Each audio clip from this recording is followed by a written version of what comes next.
ব্রাইডের বাড়িতে পৌঁছানোর আগেই ব্রাইডের বিয়ে হয়ে গেল, সে কি কাণ্ড। আমি তো এটা ভেবেই আমার মাথা খারাপ হয়ে যাচ্ছিল।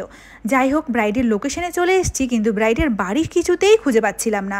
ব্রাইডের বাড়ি থেকে যে অ্যাড্রেসটা দিয়েছিল সেটা একটু ভুল হওয়ার কারণে আমরা তো চরকি পাক খেয়েই যাচ্ছি বাড়ি খুঁজে বেড়াতে।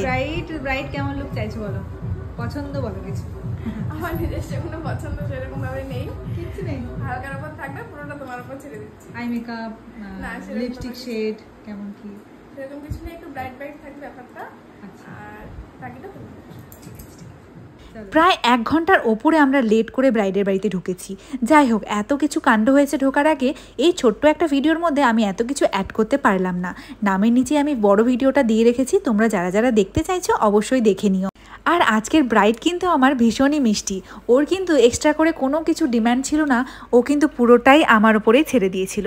তাই আমার পছন্দ মতন ও যখন জিজ্ঞেস করেছিল হেয়ারে কি ফুল লাগাবে, আমি কিন্তু বলেছিলাম গাজরা নিতে। জুঁই ফুলের গাজরা আমারও ভীষণ পছন্দের। আর ওকে এই ফুলফিল সাজটাতে কেমন লাগছে তোমরা কিন্তু অবশ্যই জানিও।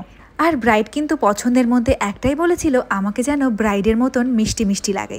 এই হলো ব্রাইডের ফাইনাল লুক। চলো ওর মুখ থেকে শুনে নেব ওর কেমন লাগলো। বলো মিষ্টি ব্রাইড কেমন লাগলো? কিছু বলার নেই আমার, আমি কিছু বলতে পারছি না।